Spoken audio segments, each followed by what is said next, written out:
लेकिन वहीं दूसरी तरफ जब एक पति बेरोजगार हो, पत्नी नौकरी कर रही हो, तो पत्नी उसे धक्के मार करके बाहर फेंक देती। यही होता है। बिल्कुल सर, क्योंकि यही ये केस नहीं, बहुत सारे केस आ गए हैं। तो आप उसी पत्नी के साथ रहना क्यों चाहते हैं? जो पत्नी गैर मर्द के साथ बार बार पकड़ी जा रही है, आप ही पकड़ रहे हैं और गलत काम भी देख रहे हैं। आप चैट दिखा रहे हैं कि चैट में गंदी गंदी बातें लिखी है, जो शायद एक पति के लिए बहुत अच्छा ना लगे। कि हमारा जो बड़ा साला है वो हमको ताना देता था, हमारी पत्नी को खुद वो ताना देता था कि वो कुछ करता नहीं है, तुम्हारे पैसे का यूज करता है, ये करता है वो। आप उनको प्यार नहीं दे पा रहे हैं, शायद इसलिए गैर मर्द के साथ जा रही हैं।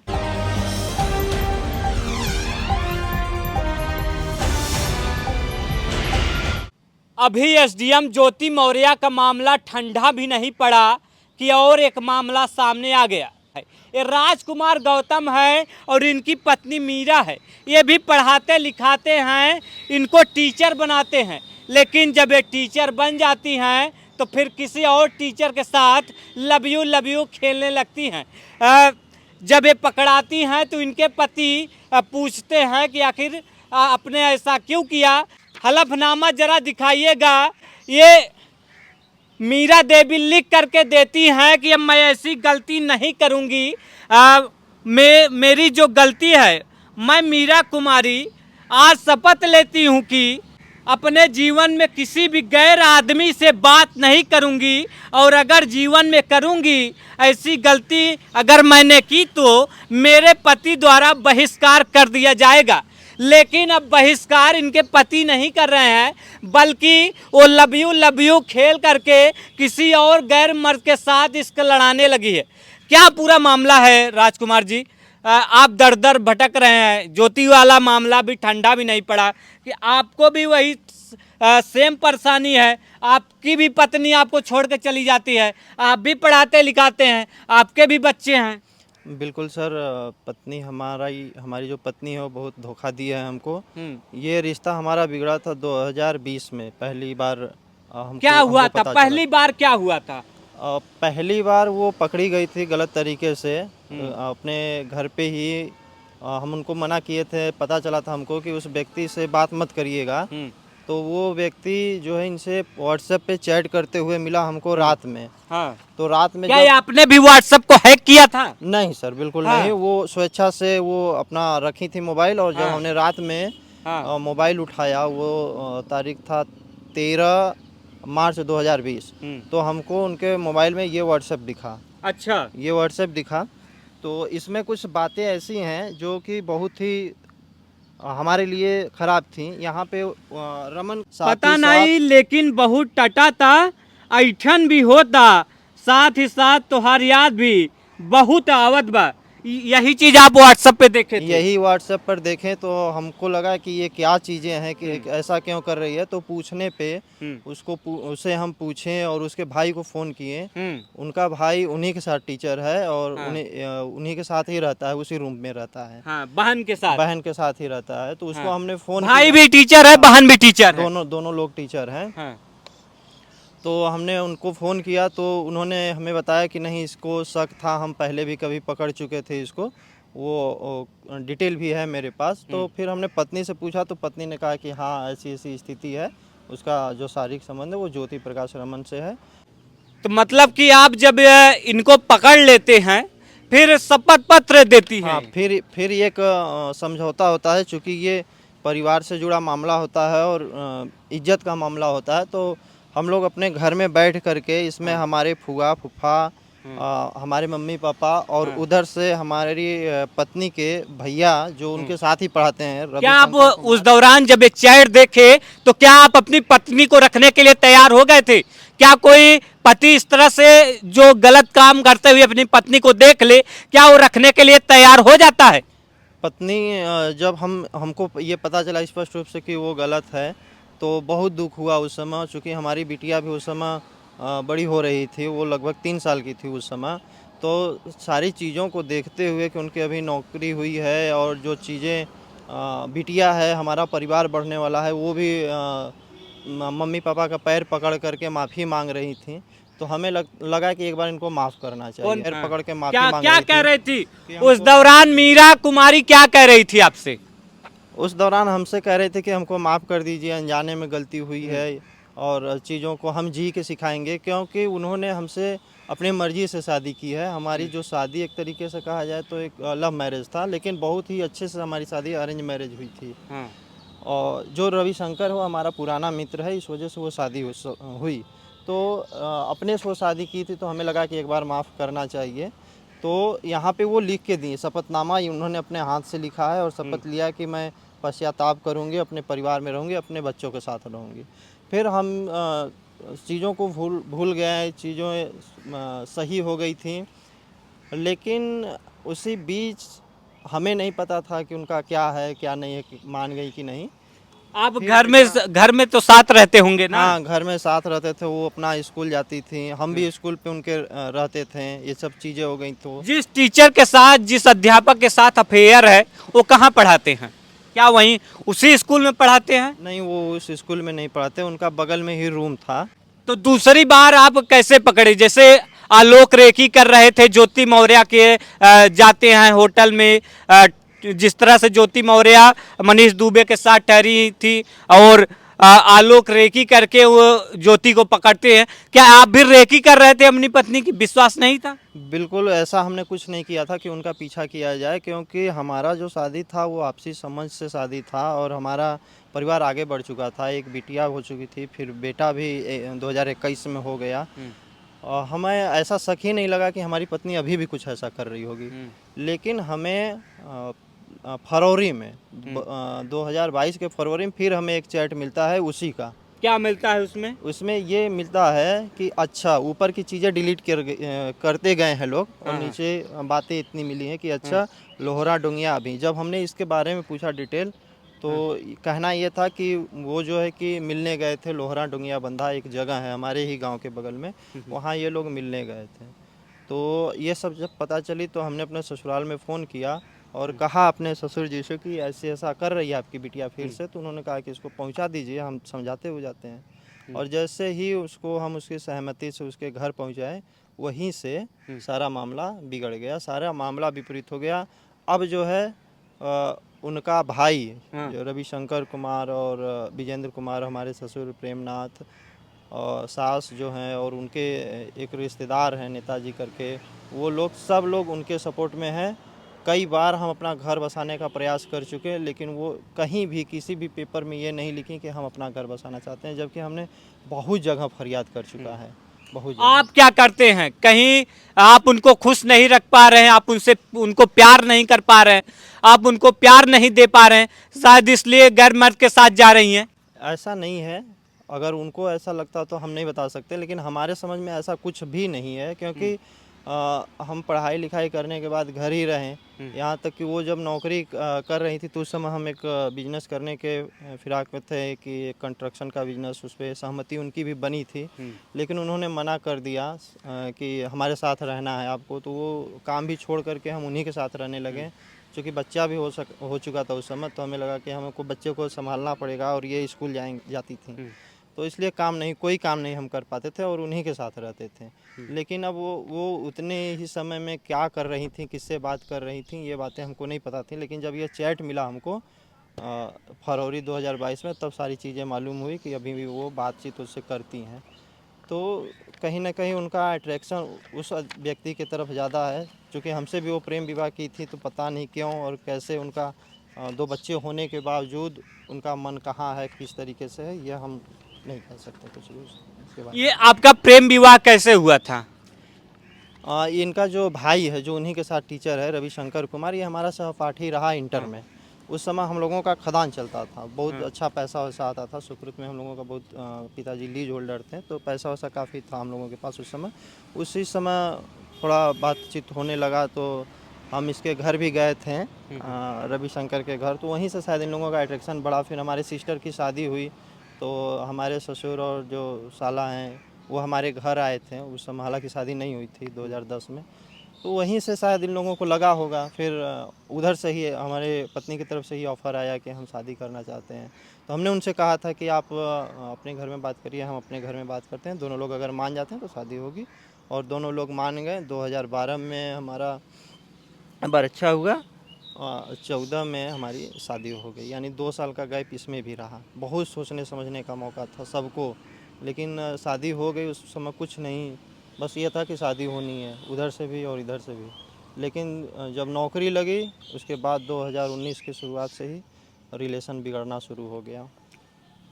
क्या स्वभाव में क्या चेंज आया? आपने देखा कि क्या बदला, कि आप कुछ काम वाम नहीं कर रहे हैं इसलिए भी आपकी पत्नी आपसे खपा हो, या उसकी और कोई ज़रूरतें हो जो आप पूरा ना कर सके? क्या कभी बातचीत हुई इस संबंध में? इस संबंध में जैसे कि हम उस समय बेरोजगार थे, क्योंकि हमको पत्नी के साथ भी रहना था। घर से 100 किलोमीटर की दूरी पे उनकी नौकरी थी और बिटिया भी थी, उसको भी देखना था।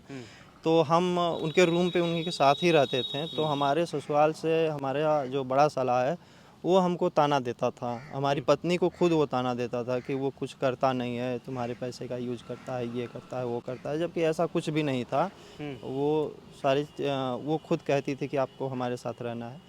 और आपका साला आपको ताना देता था कि आप कुछ काम धंधा नहीं करते हैं, आपको, आपके दीदी मतलब कि आपकी पत्नी को? हाँ, हमारी पत्नी को कहता था, जबकि हमारे घर खेती बाड़ी भी है और खेती बाड़ी हम करते थे उस समय बढ़िया से। और चीज़ें स्मूथ चल रही थी। लेकिन इसमें 2022 फरवरी के बाद से ससुराल वालों का बहुत ज़्यादा हमारे संबंध में, पति क्या पत्नी के बीच इसीलिए कि संबंध आप में कुछ बिगड़ा। काम नहीं करते हैं इसीलिए? नहीं, ऐसा कुछ नहीं था। उस समय हम बेरोजगार थे, पत्नी के वजह से ही बेरोजगार थे, क्योंकि उनके साथ कहीं ना कहीं रहना था। जैसे ही उनका और हमारा साथ छूटा, हम फिर से जॉब में आ गए और इस समय जॉब कर रहे हैं। क्या जॉब कर रहे हैं आप? इस समय एनजीओ में वर्कर हैं। एनजीओ में वर्क कर रहे हैं। आप बेरोजगार नहीं हैं, लेकिन आपकी पत्नी आपको छोड़ करके फिर भी चली जाती है। वो टीचर है और गैर मर्द के साथ, यानी टीचर के साथ ही अफेयर में है। आप 2 बार पकड़ भी चुके हैं, फिर आप उसी पत्नी के साथ रहना क्यों चाहते हैं? जो पत्नी गैर मर्द के साथ बार बार पकड़ी जा रही है, आप ही पकड़ रहे हैं और गलत काम भी देख रहे हैं। आप चैट दिखा रहे हैं कि चैट में गंदी गंदी बातें लिखी है, जो शायद एक पति के लिए बहुत अच्छा ना लगे, कि बहुत बुरा लगता है। तो आप क्यों रहना चाहते हैं उसके साथ? देखिए, ये बातें सही हैं कि ये बहुत ख़राब है, बहुत निंदनीय चीज़ है, वो भी एक शिक्षक के लिए। और जहाँ तक कि तीनों शिक्षक हैं, हमारा साला भी, हमारी पत्नी भी, और जो अगला व्यक्ति है ज्योति प्रकाश रमन, वो भी शिक्षक है। बात यहाँ पे, एक बार हमने उनको माफ़ किया था शुरू में ही, माफ़ किया था। उसके बाद चीज़ों को सॉर्ट आउट हम इसलिए करना चाहते हैं कि हम रह लेंगे, वो भी रह लेंगी, लेकिन हमारे जो 2 बच्चे हैं उनका भविष्य क्या होगा? हमारी बिटिया की अगर शादी होती है, आने वाले दिनों में शादी होगी, कोई पूछता है कि क्या हुआ, कैसे हुआ, तो क्या जवाब रहेगा मेरे पास? उन चीज़ों को मैं सोच करके, समझ करके चीज़ों को सॉर्ट आउट करना चाहता हूँ। लेकिन ससुराल पक्ष कभी भी मानने को तैयार नहीं है। मैं बहुत बार समझौते के लिए गया, हमारे पिताजी भी वहाँ गए। हम अपने कुछ उन्हीं के कुछ रिश्तेदारों को लेकर के पिछले अप्रैल महीने में 2022 में ही गया था। तो मतलब चीज़ें बहुत उलट हो गई हैं और वो सीधे लिख के दिए हैं कि हम नहीं आना चाहते हैं। तो नहीं आना चाहते तो उसका एक निर्णय होता है, समझौता होता है कि भाई अगर नहीं आना है आपको तो आप तलाक ले लीजिए या हम तलाक ले लेते हैं। लेकिन हमारा म्यूचुअल डिवोर्स का पेपर भी बन चुका है, लेकिन उसमें इनका कहना है कि हम तलाक क्यों लें, कि हमको दूसरी शादी नहीं करनी है, पत्नी का ये कहना है। तो उनको नहीं करना है तो तलाक नहीं लेगी, लेकिन दूसरे के साथ, गैर मर्द के साथ लव यू करेंगी। और ये बेचारे पति जब पकड़ेंगे तो सोचिए इनके दिल पर क्या बीतेगी कि आखिर इनकी पत्नी किसी गैर मर्द के साथ इश्क लड़ा रही है। कोई पति सुनेगा तो उसे कैसा लगेगा? जब एक तलाक की बात कर रहे हैं तो इनकी पत्नी कह रही है कि मैं तलाक भी नहीं लूंगी और मुझे दूसरी शादी भी नहीं करनी है। बिल्कुल सर, वो हमको बीच में लटकाना चाह रही हैं, हमारी ज़िंदगी बर्बाद करना चाह रही हैं। हमारी तो बर्बाद हो ही रही है, हम किसी भी तरीके से सह लेंगे, क्योंकि जो मेरा आज पर्सनालिटी है इससे काफ़ी अच्छा पर्सनालिटी हमारा 2019 और 20 में था। हमारा वज़न बहुत ज़्यादा घटा है, लगभग 15 टेंशन में घट गया। 15 किलो 13 किलो वज़न घटा है। चीज़ें बहुत चीज़ें, ये एक सबूत और है कि हमारी जो पत्नी है उनका ये मोबाइल नंबर, उनका कॉल डिटेल है, क्योंकि अच्छा। ये सिम हमारे ही नाम से था और ये नंबर वो यूज करती थी।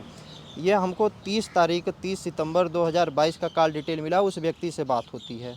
हाँ, ठीक है, ये ज्योति प्रकाश ये रमन का उसी का नंबर है। नंबर है। ये बात होती है 30 तारीख को, और सितंबर में 29 और 30 सितंबर को। तो 29 और 30 सितंबर को बात हो रही है, जबकि हम इससे इस ज्योति प्रकाश रमन से हम फ़ोन पे बात किए थे 2022 के अप्रैल महीने में। तो उसने हमसे कहा था कि हमारी कोई बात नहीं होती है, हम आपके रास्ते में नहीं हैं, हम निकल चुके हैं, आप अपना देखिए। तो फिर इसके नंबर पे इसका मोबाइल कैसे आया? और फिर 1 तारीख को हमको सुलह समझौता में पत्नी की तरफ से तलाक का लेटर मिलता है। ये एक समझौता है, जब वो नहीं मानी तो हम भी इस पे सहमत रहे कि भाई चलिए, आप जिसमें खुश रहें हम उसमें खुश हैं। इसमें क्या है? इसमें भी वही है कि एक साथ नहीं रहना चाहते, दोनों पति पत्नी आपस में तलाक लेना चाहते हैं, जो स्वेच्छा से ले सकते हैं। इसमें उनका भी साइन है, हमारा भी साइन है। बहुत प्रयास कर रहे हैं के बावजूद भी नहीं आई, तो ये एक ऑप्शन हमें लगा कि चलिए ठीक है, अलग हो लेते हैं। लेकिन ये अलग होने को तैयार भी नहीं है, यानी हमको बीच में झूला झुलाना चाह रही हैं, और हमारा नाम लेकर के, हमारे नाम का छतरी ओढ़ के किसी और के साथ रहना चाहती हैं ये। शादी किसी और से हुई है, प्यार किसी और से करेंगी, ये ऐसा दस्तूर हो गया है। ये कुछ तस्वीरें आप देख लीजिए, ये राजकुमार गौतम हैं और ये इनकी पत्नी है। इनके साथ ये तब तक रहती है जब तक ये टीचर नहीं बनी रहती है। ये पढ़ाते हैं, लिखाते हैं, और जब अध्यापिका बन जाती हैं फिर दूसरे के साथ गुलछर्रे उड़ाने लगती हैं। ये तस्वीरें देखिए, 2 बेटियां हैं आपकी? एक बेटी है, एक बेटा है। ये देखिए, तस्वीरें देख लीजिए, किस तरह से क्या खुशहाल जिंदगी थी, लेकिन अब उजड़ती हुई दिख रही है। कहीं न कहीं सामाजिक ताना बाना में भी ये देखा गया है। अगर एक पत्नी पढ़ी लिखी नहीं है, नौकरी नहीं कर रही है, तो एक पति उससे रख लेता है। लेकिन वहीं दूसरी तरफ जब एक पति बेरोजगार हो और पत्नी नौकरी कर रही हो, तो पत्नी उसे धक्के मार करके बाहर फेंक देती। यही होता है। बिल्कुल सर, क्योंकि ये केस नहीं, बहुत सारे केस आ गए हैं। बिल्कुल यही हो रहा है, हमारे साथ भी यही हुआ है कि उनका किसी भी तरीके से सामाजिक या आर्थिक स्तर ऊंचा हो जा रहा है, तो वो खुद अपने ही परिवार को समझना है या जानना भूल जा रही हैं। खुद अपने बच्चे को छोड़ के जो चला गया, वो फिर किसी को भी छोड़ सकता है सर। कितनी तकलीफ हो रही है कि मतलब कि कितना टेंशन के साथ साथ। बस यही कह सकते हैं कि वो चीज़ें बयां नहीं की जा सकती सर। जो टेंशन है और जो तकलीफ़ें हैं, उसको हम बता नहीं सकते, उसके लिए शब्द हमारे पास नहीं है। जिस तरह से आपने देखा होगा, ज्योति और आलोक का भी मामला आपने देखा होगा, ठीक आपकी तरह कुछ कहानी, जो कहानी है ठीक इसी तरह से। आप क्या सोचते हैं इन विषयों को लेकर के? इन सब जो समाज में ये दौर चला है इस समय, ये भारतीय समाज के लिए कहीं ना कहीं खतरा है, और अपने सभ्यता के लिए खतरा है, क्योंकि भारत में एक शादी का रिवाज है और 7 जन्मों का जो बंधन होता है, उसको कहीं ना कहीं ठेस पहुंच रहा है। और जो पत्नियां या जो महिला या पुरुष हो, किसी भी तरीके से अगर उनकी आर्थिक स्थिति सुधर रही है या कि कोई भी कारण हो, अगर शादी हो गई तो एक दूसरे के लिए बने रहें, यही अच्छा होगा भारत के लिए और भारतीय समाज के लिए। ज्योति और आलोक में आपको कौन लगता है, कौन सही है?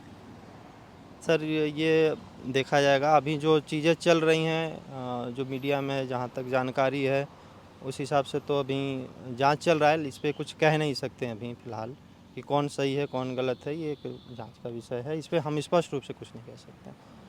तो देख सकते हैं एक पति किस तरह से रो रहा है, बिलख रहा है।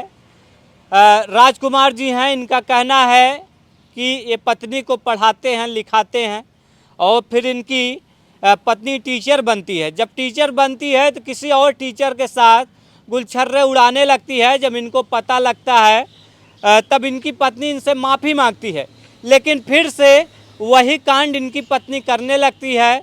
अब ये दर दर भटक रहे हैं, ना तो इनसे तलाक ले रही है और ना ही ये पूरी तरह से एकदम परेशान हैं और न्याय की गुहार लगा रहे हैं।